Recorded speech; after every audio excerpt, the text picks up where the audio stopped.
Visi draugi brauc ar E39, 5. sērijas, bet tu gribi izcelties? Nopēc E34. The Grinch got a wonderful, awful idea. 125. Te ir mums automāts. Te, kas tad mums te? Ir ļoti smuka mašīna, pirmkārt ļoti smukā krāsā. Un tu jau zini, ka 525. E34 bija leģendāras mašīnas, jo viņas krietni atšķirās no E28, kas bija iepriekšējais modelis.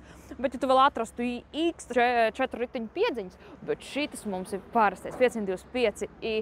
Un iedomājies, Rīgas autoplacī tu vari iegādāties šādu mašīnu tikai. Paskaties, nemaz nav slikti.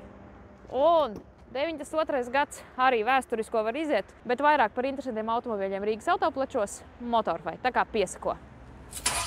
Kur meklēt braucamo? Motorfai LV. Labākā likme piķim. Tepat Motorfai LV. Apkopo datus no oficiāliem autotirgotājiem Latvijā.